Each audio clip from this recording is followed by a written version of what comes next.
और जब हम इन साथ में बाहर लाए CnH2n। स्टूडेंट्स, कैसे हो आप लोग? आई होप अच्छे होंगे। हम अपना चैप्टर हाइड्रोकार्बन आज कंटिन्यू करने वाले हैं। आज की इस क्लास में हम पढ़ेंगे केमिकल प्रॉपर्टीज ऑफ एल्केन्स। इस वीडियो लेक्चर की 2 वीडियोस आ चुकी हैं और उसमें हमने पढ़ा था preparation of alkanes and physical properties of alkane. आज के इस वीडियो लेक्चर में हम पढ़ेंगे chemical properties of alkanes. Alkane की पहली केमिकल प्रॉपर्टी है हेलोजिनेशन। आप इन्हें केमिकल प्रॉपर्टीज या फिर केमिकल रिएक्शन भी बोल सकते हैं। इस पर्टिकुलर टॉपिक में हम ये पढ़ेंगे कि एल्केन्स कौन कौन सी रिएक्शन शो करते हैं, एल्केन्स किस किस के साथ रिएक्ट करके क्या प्रोडक्ट बनाते हैं। ठीक है, तो पहली है हेलोजिनेशन। हेलोजिनेशन जो है ये एक सब्स्टिट्यूशन रिएक्शन का एग्जाम्पल है। किसका एग्जाम्पल है? सब्स्टिट्यूशन रिएक्शन का।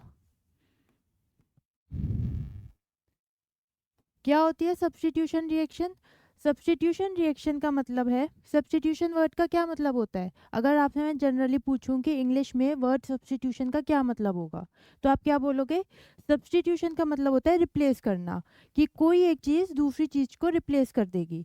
ठीक है, तो वही काम यहाँ पे भी होता है सब्स्टिट्यूशन रिएक्शन में। कोई एक ग्रुप किसी दूसरे ग्रुप को रिप्लेस कर देगा, कोई भी एक एलिमेंट या फिर ग्रुप किसी दूसरे ग्रुप को रिप्लेस कर देगा। तो हेलोजिनेशन में क्या होता है? हेलोजिनेशन में hydrogen atom is replaced by halogen, तभी इस रिएक्शन का नाम है हेलोजिनेशन रिएक्शन। इसके अंदर हाइड्रोजन को रिप्लेस कर देता है कौन? हेलोजन। अब हेलोजन्स क्या होते हैं? हेलोजन्स हम बोलते हैं ग्रुप 17 एलिमेंट्स को। हमारे पीरियोडिक टेबल में जो ग्रुप 17 वाले एलिमेंट्स होते हैं उनको हम बोलते हैं हेलोजन्स। और क्या क्या होते हैं ग्रुप 17 में? Fluorine, chlorine, bromine, iodine. तो इन 4 एलिमेंट्स को हम बोलते हैं हेलोजन। तो हेलोजिनेशन रिएक्शन में हाइड्रोजन एटम को रिप्लेस कर देगा कौन? हेलोजन एटम, मतलब उन चारों में से कोई भी एक। फॉर एग्जाम्पल, सपोज मैंने ये लिया CH4, ये है मिथेन, ये एक एल्केन का एग्जाम्पल है और हम पढ़ भी रहे हैं केमिकल रिएक्शंस ऑफ एल्केन्स। इसके अंदर मैंने डाला Cl2 chlorine atom and then HNu। अब इस HNu का क्या मतलब है? इसका मतलब होता है सनलाइट। ये रिएक्शन होती है इन प्रेजेंस ऑफ सनलाइट। या तो इस रिएक्शन को करने के लिए हमें हाई टेम्परेचर चाहिए होता है या फिर हमें चाहिए होती है सनलाइट। आप लोगों ने पहले पढ़ा होगा हीट को हम रिप्रेजेंट करते हैं ट्रायंगल से। ठीक है, ये चीज़ आपने पढ़ी होगी। कोई भी केमिकल रिएक्शन हो रही है उसमें अगर हमें हीट देनी है तो हम एरो के ऊपर ट्रायंगल बना देते हैं। ट्रायंगल का मतलब होता है हीट। उसी तरह अगर कोई रिएक्शन सनलाइट की प्रेजेंस में हो रही है, सनलाइट का हो या फिर बोलो कि उस रिएक्शन को यूवी लाइट चाहिए, उस रिएक्शन को होने के लिए यूवी लाइट चाहिए, तो हम एक सिंबल यूज़ करते हैं HNu, और इस HNu का मतलब होता है सनलाइट। तो कभी भी अगर आपको एरो के ऊपर HNu लिखा हुआ दिखे तो मतलब कि वो रिएक्शन हो रही है इन प्रेजेंस ऑफ सनलाइट या फिर in presence of UV light.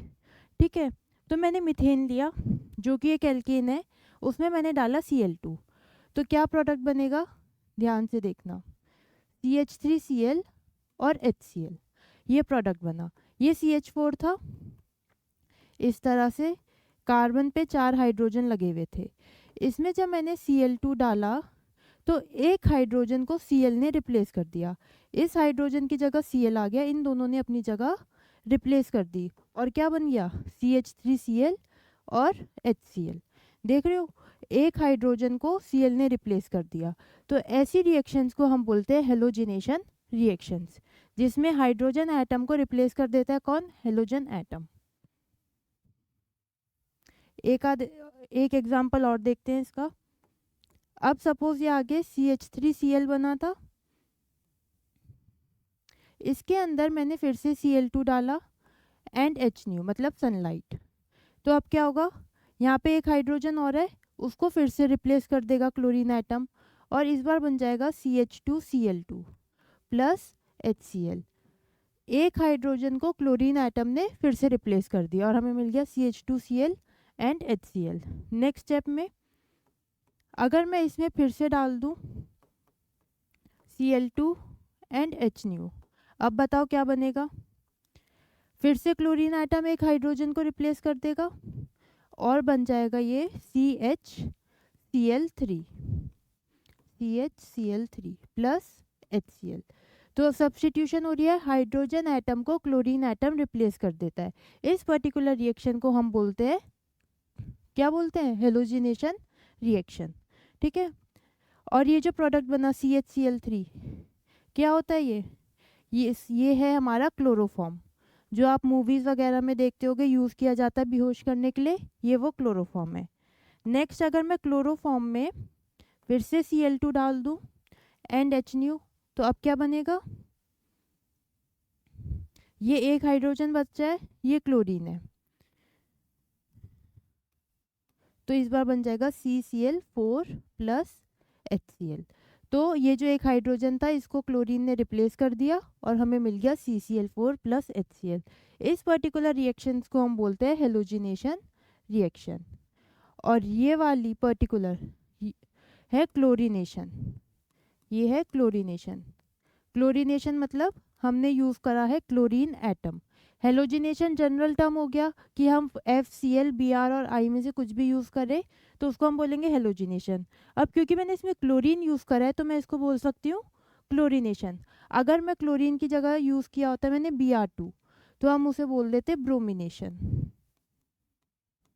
क्योंकि हमने उसमें स्पेसिफिकली ब्रोमीन यूज़ करा है।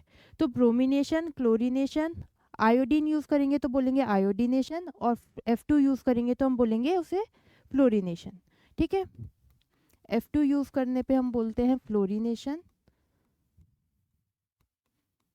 I2 यूज़ करने पे हम बोलते हैं उसको आयोडीनेशन, एंड Cl2 यूज़ करने पे बोलते हैं क्लोरीनेशन। और जब हम इन चारों को एक साथ बोलें तो हम बोल सकते हैं हेलोजिनेशन रिएक्शन। ये चारों ही हमारी हेलोजिनेशन रिएक्शन है। ठीक है, अब बात आती है इनकी ऑर्डर ऑफ रिएक्टिविटी की। ऑर्डर ऑफ रिएक्टिविटी,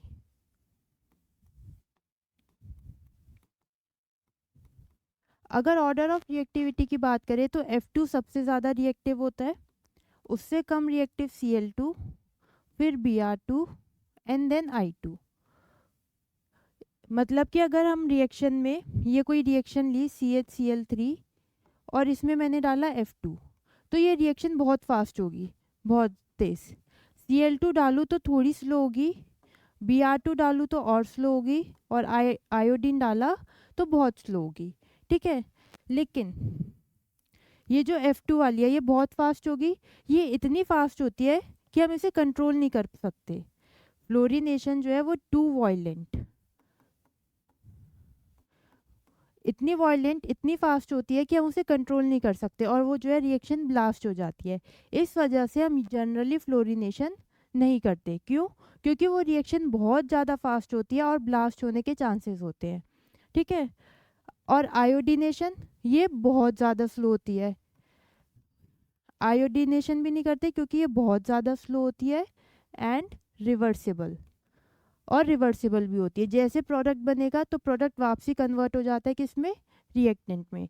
तो आयोडीनेशन हम इसलिए नहीं करते क्योंकि वो बहुत ज़्यादा स्लो होती है, और फ्लोरीनेशन इसलिए नहीं करते क्योंकि वो बहुत ज़्यादा फास्ट होती है और उसमें ब्लास्ट होने के चांसेस होते हैं। तो जनरली हम क्लोरीनेशन एंड ब्रोमिनेशन Cl2 और Br2 के साथ ही रिएक्शन करते हैं। ठीक है, F2 और I2 के साथ रिएक्शन नहीं करते। अब मुझे ये बताओ कि इस पर्टिकुलर रिएक्शन में क्या प्रोडक्ट बनेगा। मैंने लिखा CH3, ये इथेन है जो कि एक एल्केन का एग्जाम्पल है। इसमें मैंने डाला Cl2 एंड HNO। इस पर्टिकुलर रिएक्शन में बताओ क्या प्रोडक्ट बनेगा। जहाँ पे भी आपको HNO लिखा हुआ दिखे आप समझ जाना कि ये हेलोजिनेशन रिएक्शन है या फिर क्लोरीनेशन या ब्रोमिनेशन रिएक्शन है। ठीक है, जहाँ पे भी HNO लिखा हुआ दिखे, ये इसकी आप कह सकते हो कि इसी पर्टिकुलर रिएक्शन में हम सनलाइट यूज़ करते हैं यूजुअली। ठीक है, तो अब क्लोरीनेशन आपके दिमाग में आया। क्लोरीनेशन होती है एक सब्स्टिट्यूशन रिएक्शन जिसमें हाइड्रोजन एटम को रिप्लेस कर देता है कोई भी हेलोजन। तो आप क्या करोगे, किसी भी एक हाइड्रोजन एटम को क्लोरीन से रिप्लेस कर दोगे। तो इसमें मैंने लगाया CH3 CH2 Cl और साथ में ये साइड प्रोडक्ट निकला HCl। तो किसी भी एक हाइड्रोजन एटम को रिप्लेस कर दिया किससे, क्लोरीन एटम से। इस वाले में बताओ क्या प्रोडक्ट बनेगा।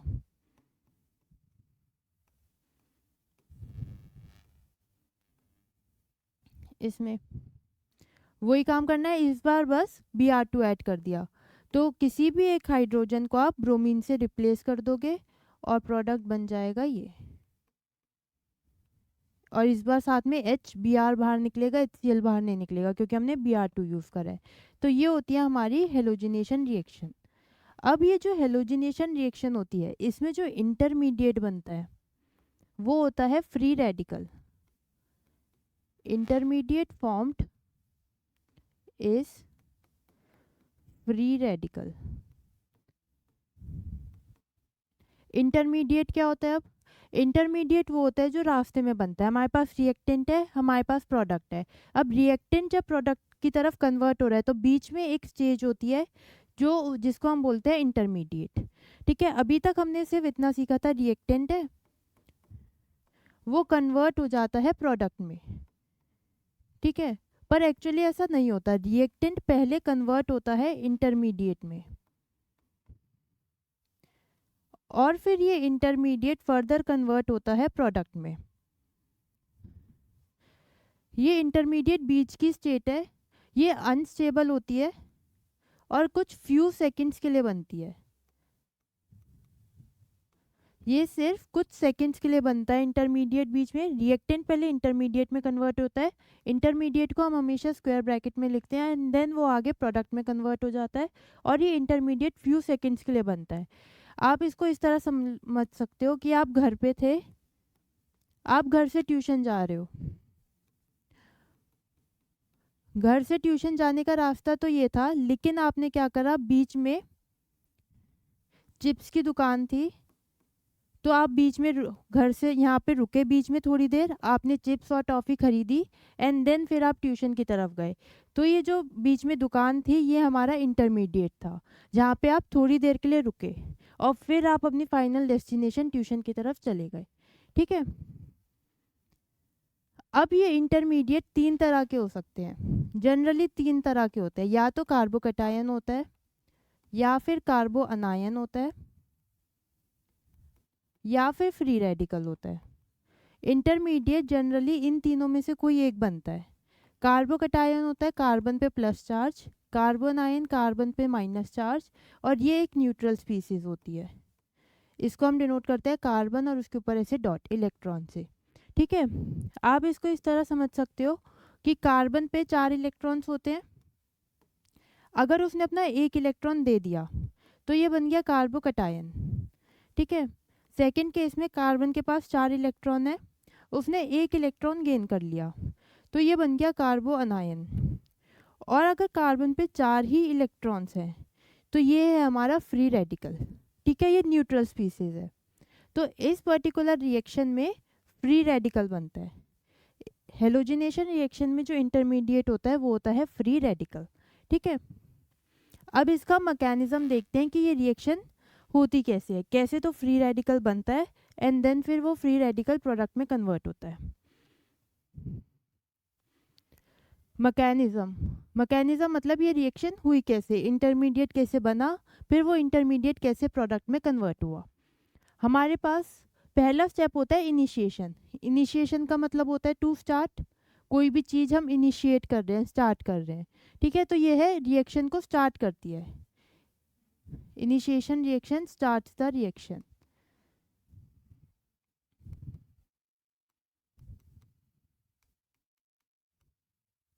हमारे पास Cl2 था, ये देखो ये हमारी जनरल रिएक्शन है। हम इस रिएक्शन का मैकेनिज्म पढ़ रहे हैं। CH4 प्लस Cl2, उसमें हमने डाला HNu और हमें क्या प्रोडक्ट मिलेगा इस केस में, एक हाइड्रोजन को हम रिप्लेस कर देंगे क्लोरीन से, CH3Cl प्लस HCl। ठीक है, तो अब हम इस रिएक्शन का मैकेनिज्म देख रहे हैं कि ये रिएक्शन हुई कैसे। पहला स्टेप है इनिशिएशन। हमारे पास ये Cl2 था, ये Cl2 है। मैंने क्या करा, इसका होमोलाइटिक फिजन। अब मैंने आपको होमोलाइटिक और हेट्रोलाइटिक फिजन भी बताया था। ये बीच Cl2 है, इसके बीच में ये कोवेलेंट बॉन्ड है, ये बना होगा 2 इलेक्ट्रॉन से, यहाँ पे 2 इलेक्ट्रॉन्स होंगे, ठीक है, ये कोवेलेंट बॉन्ड। अब क्या होगा, एक इलेक्ट्रॉन इसके पास जाएगा और एक इलेक्ट्रॉन इसके पास जाएगा। इस पर्टिकुलर चीज़ को हम बोलते हैं होमोलाइसिस। क्या बोलते हैं? होमोलाइसिस। एक दूसरा केस होता है जिसमें अगर ये ऐसे बॉन्ड है, यहाँ पे 2 इलेक्ट्रॉन्स हैं, दोनों इलेक्ट्रॉन्स एक ही एटम पे चले गए। इस केस में इस पे Cl- और Cl+ बनेगा, ये दोनों इलेक्ट्रॉन Cl पे चले गए, एक बना Cl-, एक बना Cl+। इसको हम बोलते हैं हेट्रोलाइसिस। अगर दोनों इलेक्ट्रॉन्स एक ही एटम पे चले जाते हैं तो उसको हम बोलते हैं हेट्रोलाइसिस, और एक इलेक्ट्रॉन इस एटम पे, एक इलेक्ट्रॉन इस एटम पे, तो इसको हम बोलते हैं होमोलाइसिस। और होमोलाइसिस के केस में बनता है फ्री रेडिकल। हेट्रोलाइसिस के केस में बनता है अनायन एंड कटायन, एक अनायन बनेगा और एक कटायन बनेगा। लेकिन होमोलाइसिस के केस में दोनों ही फ्री रेडिकल बनते हैं, 2 फ्री रेडिकल्स मिलते हैं। तो एक Cl रेडिकल ये मिल गया, प्लस एक Cl रेडिकल दूसरा मिल गया, ठीक है। दोनों Cl के पास एक एक इलेक्ट्रॉन आ गए, वो ये एक इलेक्ट्रॉन मैंने यहाँ पे ऐसे शो कर दिया, ये वाला एक इलेक्ट्रॉन और ये वाला एक इलेक्ट्रॉन, ठीक है। तो पहला स्टेप यही है, इनिशिएशन। Cl2 था मेरे पास, एक इलेक्ट्रॉन इधर चला गया और एक इलेक्ट्रॉन इधर चला गया। ये रिएक्शन होती है सनलाइट की प्रेजेंस में, ये जो होमोलाइसिस हुआ ये हुआ सनलाइट की प्रेजेंस में, और हमें मिल गए फ्री रेडिकल। जब तक ये फ्री रेडिकल नहीं बनेगा रिएक्शन स्टार्ट नहीं होगी, ठीक है। रिएक्शन स्टार्ट होने के लिए इस फ्री रेडिकल का बनना ज़रूरी है, और इस फ्री रेडिकल के बनने के लिए हमें यूवी लाइट की ज़रूरत पड़ती है या सनलाइट की ज़रूरत है। ये तो था पहला स्टेप। अब सेकंड स्टेप क्या है? सेकंड स्टेप है प्रोपोगेशन। हमारे पास मीथेन था, मीथेन भी हमारा रिएक्टेंट है। ऊपर ये जो क्लोरीन का फ्री रेडिकल बना, मीथेन और क्लोरीन का फ्री रेडिकल आपस में रिएक्ट करके क्या बना लेंगे? Methyl radical. CH3 को मिथाइल बोलते हैं, और ये इसने बना लिया मिथाइल रेडिकल। साथ में बाहर निकल गया HCl। ये समझो कैसे हुआ होगा। ये हमारे पास CH4 है, ये CH4 है, साथ में हमारे पास है क्लोरीन का रेडिकल। क्लोरीन के पास एक इलेक्ट्रॉन है। हमने इस CH बॉन्ड का फिर से होमोलाइसिस कर दिया, इस तरह से ब्रेक कर दिया, तो क्या बनेगा? ये इस तरह से ये बन जाएगा, साथ में मिलेगा H रेडिकल और ये Cl रेडिकल। अब ये दोनों रेडिकल मिलके आपस में बॉन्ड बना लेंगे।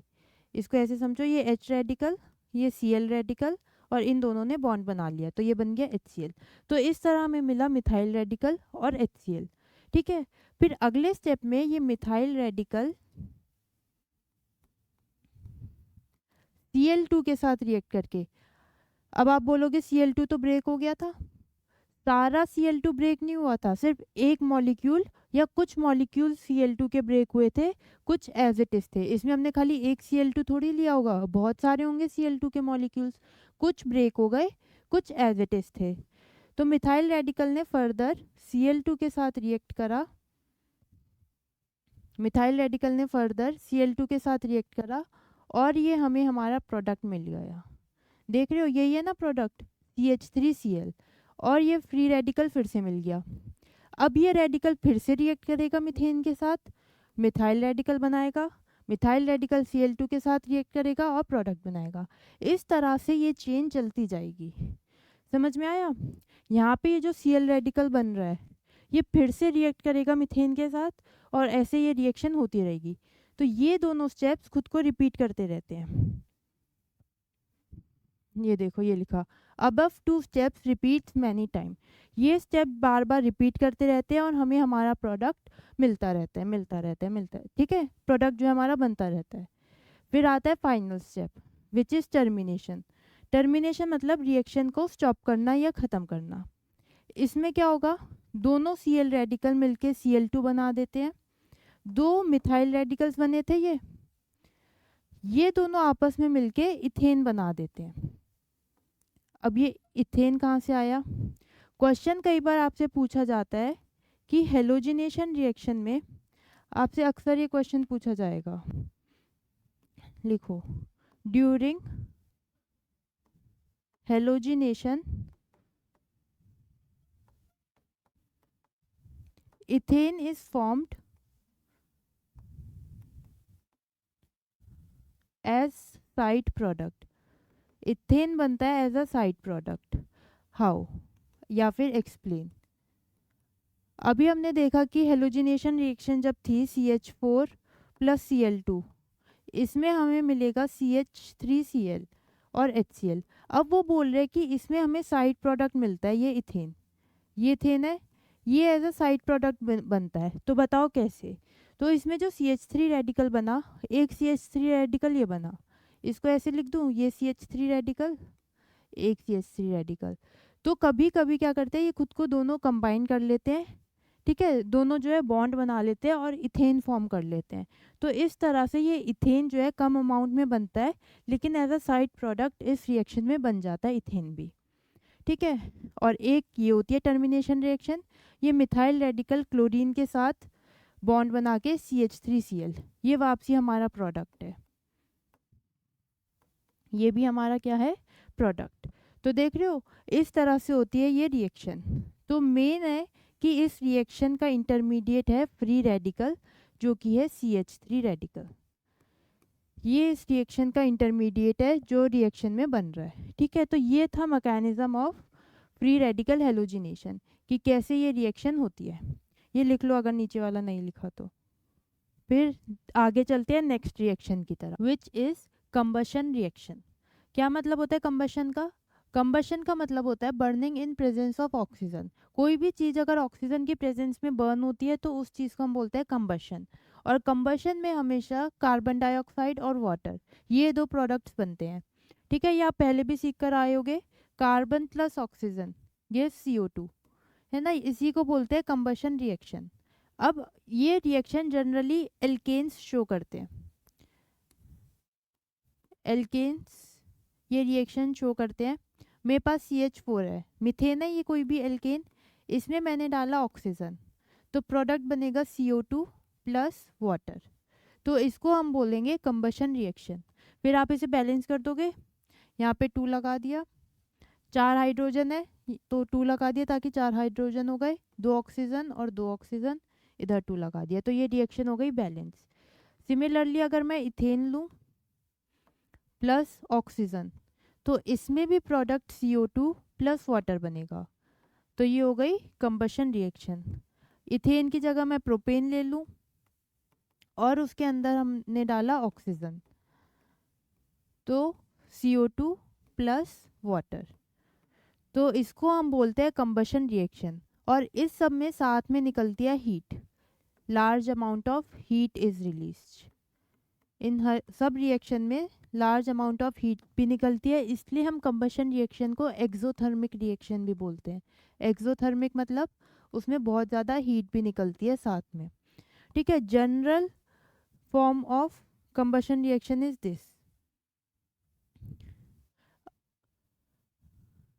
हमने ये ऊपर इथेन वाली रिएक्शन लिखी, ये प्रोपेन वाली लिखी, इसे बैलेंस नहीं करा। जब आप इसे बैलेंस करोगे तो कुछ दिक्कत आ सकती है। तो ये इसकी जनरल फार्मूला है, CnH2n इथे वो एल्केन्स का जनरल फार्मूला होता है, पढ़कर आए हो आप। ये एल्केन्स का जनरल फार्मूला होता है CnH2n+2। अब मैंने यहाँ पे अगर n को 2 पुट करा तो क्या बनेगा, C2H6, जो कि ये हो गया इथेन।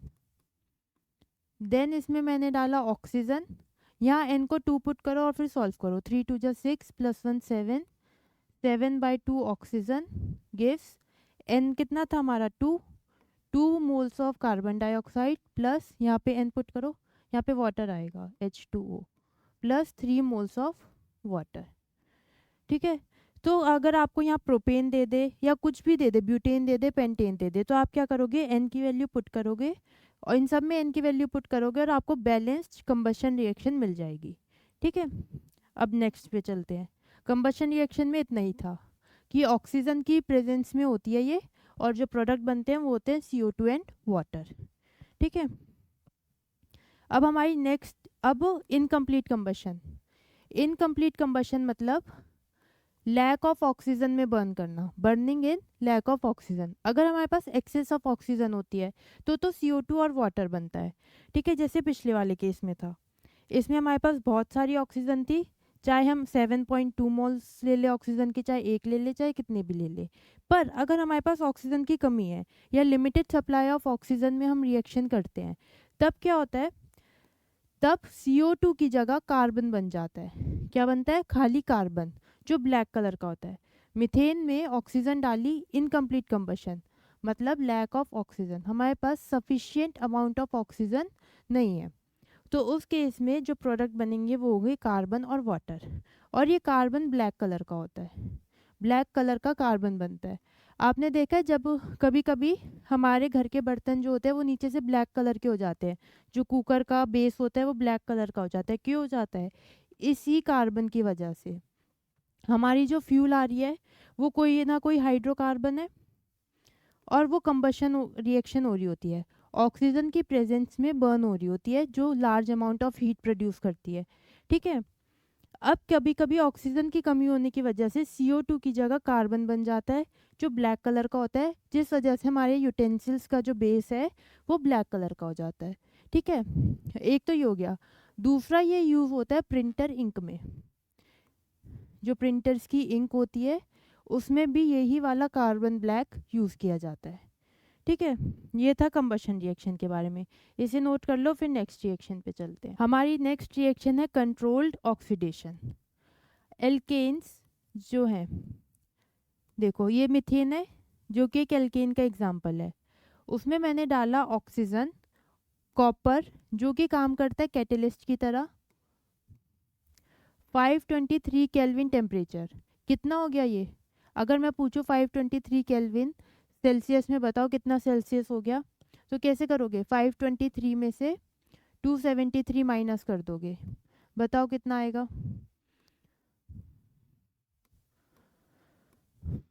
250। तो 250 डिग्री सेल्सियस मतलब बहुत हाई टेम्परेचर, और 100 ATM मतलब हाई प्रेशर, ठीक है। यूजुअली हमारा रूम टेम्परेचर पे जो प्रेशर होता है वो 1 ATM होता है, और हमने लिया कितना? 100 ATM। तो मैंने मीथेन को ऑक्सीजन की प्रेजेंस में कोई कैटेलिस्ट डाला कॉपर, हाई प्रेशर और हाई टेम्परेचर के केस में वो कन्वर्ट हो जाता है मीथेनॉल में, मतलब एल्कोहल में। तो हम ऐसा बोलते हैं कि ये जो एल्केन है वो ऑक्सीडाइज हो गया एल्कोहल में। कब? जब हमने कॉपर कैटेलिस्ट लिया, ठीक है। कैटेलिस्ट का काम क्या होता है? स्पीड ऑफ रिएक्शन इंक्रीज करना, स्पीड ऑफ रिएक्शन इंक्रीज कर देता है। अब अगर मैं कॉपर की जगह मोलिब्डेनम ऑक्साइड ले लूँ, कॉपर की जगह ये वाला ऑक्साइड ले लिया, ये भी कैटेलिस्ट है, और मैंने हीट करा, तो इस केस में मुझे मिथेनॉल मिल रहा है जो कि एल्डिहाइड है। रिएक्शन करूँ इस कैटेलिस्ट की प्रेजेंस में, तो जो प्रोडक्ट बनेगा वो होगा इथेनोइक एसिड, जो कि एक कार्बोक्सिलिक एसिड है। तो अगर हम कैटेलिस्ट चेंज कर रहे हैं तो हमें अलग अलग प्रोडक्ट मिल रहा है, अलग अलग ऑक्सीडाइज्ड प्रोडक्ट, इसको हम बोलते हैं कंट्रोल्ड ऑक्सीडेशन। मीथेन को अगर कॉपर और ऑक्सीजन के साथ रिएक्ट करवाया तो मीथेनॉल मिला, इस केस में एल्डिहाइड मिला, और अगले केस में हमें मिला इथेनोइक एसिड, ठीक है। नेक्स्ट रिएक्शन आती है एरोमेटाइजेशन। अब एरोमेटाइजेशन क्या होता है? मैंने आपको कहा था कि एरोमेटिक कंपाउंड्स, ये हम आगे डिटेल में पढ़ेंगे, ये भी एक टाइप ऑफ हाइड्रोकार्बन होते हैं, और एरोमेटिक कंपाउंड का सबसे अच्छा एग्जाम्पल है बेंजीन। अभी के लिए आप ये समझ सकते हो कि एरोमेटिक कंपाउंड्स वो होते हैं जिसमें ऑल्टरनेट पाई बॉन्ड हो। एरोमेटिक कंपाउंड्स वो होते हैं जिसमें ऑल्टरनेट पाई बॉन्ड हो। एरोमेटिक कंपाउंड होने के लिए 3 कंडीशन फॉलो होनी चाहिए। कंपाउंड प्लेनर होना चाहिए, वो हक्कल रूल फॉलो करे, और ऑल्टरनेट पाई बॉन्ड्स हो। हक्कल रूल का मतलब है 4n+2 पाई इलेक्ट्रॉन्स, जहाँ पे n होता है हमारा कोई भी नेचुरल नंबर 1 2 3 4, ठीक है। इससे हम आगे डिटेल में पढ़ेंगे, पर अभी के लिए आप ये मान लो कि जो एरोमेटिक कंपाउंड का एग्जाम्पल है बेंजीन। अब मैंने एन हेक्सेन लिया, एन हेक्सेन मतलब स्ट्रेट चेन में 6 कार्बन एटम्स लगे हुए हैं, 1 2 3 4 5 और 6। इसका नाम है एन हेक्सेन। स्ट्रेट चेन में 6 कार्बन एटम्स लगे हुए हैं। इसमें अगर मैंने डाला क्रोमियम ऑक्साइड या फिर वेलेडियम ऑक्साइड और हाई टेम्परेचर और हाई प्रेशर पे, ये क्या करेगा, खुद को साइक्लाइज कर लेगा और कन्वर्ट हो जाएगा बेंजीन में। बेंजीन के पास भी 6 कार्बन है, 1 2 3 4 5 और 6। यहाँ पे हमारे पास 6 कार्बन की स्ट्रेट चेन थी। जब हमने ये ऑक्साइड यूज़ करी हाई प्रेशर और हाई टेम्परेचर में, इसने खुद को साइक्लाइज कर लिया और बेंजीन में कन्वर्ट कर दिया। अब क्योंकि ये बेंजीन एरोमेटिक कंपाउंड है, इस पर्टिकुलर रिएक्शन को हम बोलते हैं एरोमेटाइजेशन। मतलब कि straight chain hydrocarbon aromatic compound में कन्वर्ट हो जाता है। ये होती है हमारी एरोमेटाइजेशन रिएक्शन। ठीक है, नेक्स्ट रिएक्शन आती है अब रिएक्शन विद स्टीम। ये हमारा मीथेन है जो कि एक एल्केन का एग्जाम्पल है। इसमें मैंने वाटर डाला। अब वाटर है स्टीम की फॉर्म में, मतलब गैस। वाटर जो है गैस की फॉर्म में है। मैंने डाला निकल कैटलिस्ट डाला। और इस ट्रायंगल का क्या मतलब है, ट्रायंगल का मतलब है हीट करा। जब हमें बहुत ज़्यादा हाई टेम्परेचर चाहिए होता है तब हम उस टेम्परेचर को मेंशन कर देते हैं कि 250 डिग्री या 300 डिग्री सेल्सियस। हीट करने का मतलब थोड़ा सा हमने उसे हीट करा, ज़्यादा हाई टेम्परेचर नहीं चाहिए। मीथेन लिया या कोई भी एल्केन लिया, उसमें हमने स्टीम डाली, मतलब वाटर डाला गैसियस फॉर्म में, निकल कैटलिस्ट और हीट करा, तो हमें प्रोडक्ट मिलता है carbon monoxide plus 3 moles of H2 gas. 3 moles hydrogen gas के मिल रहे हैं। और ये वाला मेथड यूज़ किया जाता है इंडस्ट्री में हाइड्रोजन प्रिपेयर करने के लिए। ये वाला मेथड यूज़ किया जाता है इंडस्ट्री में हाइड्रोजन गैस को प्रिपेयर करने के लिए। ठीक है, नेक्स्ट रिएक्शन आती है पायरोलाइसिस। पायरोलाइसिस का मतलब होता है ब्रेकिंग इन स्मॉल फ्रेगमेंट्स या खाली ब्रेकिंग। पायरोलाइसिस वर्ड का मतलब है छोटे छोटे टुकड़ों में टूट जाना, ब्रेकिंग इन स्मॉल फ्रेगमेंट्स। ठीक है, अब कोई भी higher alkane on heating at high temperature breaks into lower alkanes या एल्कीन्स। क्या मतलब हुआ इस सेंटेंस का? सपोज मैंने लिया C6H4, मतलब 6 कार्बन एटम्स है इस तरह से स्ट्रेट चेन में, 6 कार्बन एटम्स है। मैंने बहुत हाई टेम्परेचर दिया 773 केल्विन। कितना डिग्री सेल्सियस हो गया 773 केल्विन? हम इसमें से 273 माइनस कर देंगे, 500 डिग्री सेल्सियस। देख रहे हो कितना ज़्यादा हाई टेम्परेचर। मैंने इसको दिया 500 डिग्री सेल्सियस टेम्परेचर, तो ये ब्रेक हो जाएगा छोटे छोटे पार्ट्स में। क्या होगा, ये 6 कार्बन थे, ये यहाँ से ब्रेक हो गया, हमें मिल गया C4H8 एंड C2H6। एक पार्ट ये मिल गया, एक पार्ट ये मिल गया। तो जब हमने हेक्सेन को 500 डिग्री सेल्सियस पे हीट करा तो वो ब्रेक हो गया छोटे छोटे फ्रेगमेंट्स में या छोटी छोटी टुकड़ियों में। उस पर्टिकुलर रिएक्शन को हम बोलते हैं पायरोलाइसिस। एक एग्जांपल और ये देखो, C12H26, मतलब कि हमारे पास 12 कार्बन एटम्स हैं स्ट्रेट चेन में। 1 2 3 4 5 6 7 8 9 10 11 12, इस तरह से 12 कार्बन थे स्ट्रेट चेन में। इसका आयुपैक नेम है डोडेकेन। ये कहाँ से आया? 10 कार्बन के लिए हम यूज़ करते हैं वर्ड डेक। 11 कार्बन अगर प्रेजेंट होते हैं तो उसके लिए रूट वर्ड होता है अनडेक। और 12 कार्बन एटम्स के लिए रूट वर्ड होता है दो डेक। ठीक है, ये IUPAC का पार्ट है, उसमें पढ़ाया था। तो ये हमारे पास 12 कार्बन की स्ट्रेट चेन थी, बहुत हाई टेम्परेचर। इस बार देख लो 973, यहाँ पे अगर हम 9 लिख दें तो कितना आएगा टेम्परेचर? 700। इस बार तो हमने इसमें 500 यूज़ करा था, इसमें हमने यूज़ करा 700 डिग्री सेल्सियस। इतना हाई टेम्परेचर प्लस इन तीनों में से कोई भी एक कैटलिस्ट, इन तीनों में से कोई भी एक कैटलिस्ट चलेगा, या तो पैलेडियम ले ले या तो प्लैटिनम या फिर निकल, तीनों में से कोई भी एक कैटलिस्ट। और 700 डिग्री सेल्सियस पे जब हीट करा तो ये 12 कार्बन की जो चेन थी ये ब्रेक हो गई 7 कार्बन और 5 कार्बन की। 1 2 3 4 5 6 7, ये यहाँ से ब्रेक हो गई और हमें 2 चेन्स मिल गई, एक 7 कार्बन की और एक 5 कार्बन की। और इस पर्टिकुलर रिएक्शन को हम बोलते हैं पायरोलाइसिस। पायरोलाइसिस का मतलब होता है ब्रेकिंग इन स्मॉल फ्रेगमेंट्स, जिसमें हाई टेम्परेचर पे हीट करने पे कोई भी एक कार्बन एटम की लॉन्ग चेन ब्रेक हो जाती है छोटे छोटे पार्ट्स में। ठीक है, ये होती है पायरोलाइसिस रिएक्शन।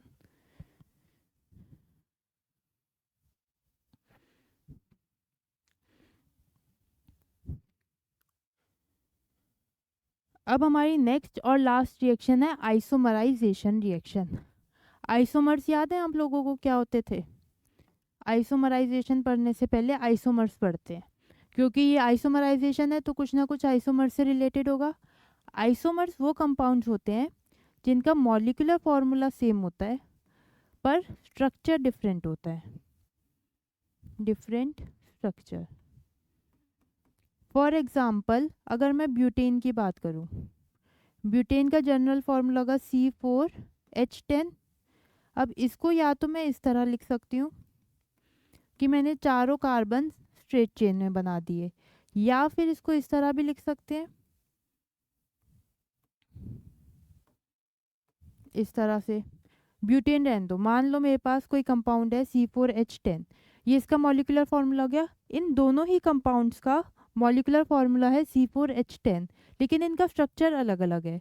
ये है ब्यूटेन और ये है 2-मिथाइल प्रोपेन, है ना। तो ऐसे कंपाउंड्स को हम बोलते हैं आइसोमर्स, जिनका मॉलिक्यूलर फार्मूला तो सेम होता है लेकिन स्ट्रक्चर अलग अलग होता है। इसका मॉलिक्यूलर फार्मूला भी C4H10 है, इसका मॉलिक्यूलर फार्मूला भी C4H10 है, लेकिन इसमें कार्बन एटम स्ट्रेट चेन में लगे हुए हैं और इसमें यहाँ पर एक ब्रांचिंग प्रेजेंट है। तो ये दोनों कंपाउंड्स जो हैं ये एक दूसरे के क्या हैं? आइसोमर्स। ये दोनों कंपाउंड्स हैं आइसोमर्स। तो आइसोमर्स वो कंपाउंड्स होते हैं जिनका मॉलिक्यूलर फार्मूला सेम होता है लेकिन स्ट्रक्चर अलग होता है। ठीक है, तो इस पर्टिकुलर रिएक्शन में क्या होगा? आइसोमर्स ही बनेंगे। इस पर्टिकुलर रिएक्शन में आइसोमर्स बनेंगे। अब देखते हैं कैसे बनेंगे। मैंने यहाँ पे एन हेक्सेन लिया। एन का मतलब होता है नॉर्मल, और ये जनरली तब लिखते हैं जब हमें स्ट्रेट चेन में बनाना होता है हेक्सेन। ठीक है, तो मैंने इस तरह से एन हेक्सेन लिया, मतलब 6 कार्बन एटम्स स्ट्रेट चेन में प्रेजेंट है। इस तरह से 6 कार्बन एटम्स स्ट्रेट चेन में प्रेजेंट है। इसमें मैंने डाला एनहाइड्रस AlCl3। अब ये एनहाइड्रस क्या है? एनहाइड्रस का मतलब है होता है विदाउट वाटर, वाटर के बिना। मतलब AlCl3 लिया, AlCl3 Al हो गया एल्यूमिनियम, Cl हो गया क्लोरीन। ठीक है, इस तरह से होता है ये। इसको ये लिया, लेकिन इसके अंदर पानी बिल्कुल नहीं होना चाहिए, ये एनहाइड्रस फॉर्म में होना चाहिए, मतलब पानी नहीं होना चाहिए इसके अंदर, विदाउट वाटर। तो विदाउट वाटर को हम एनहाइड्रस बोल देते हैं।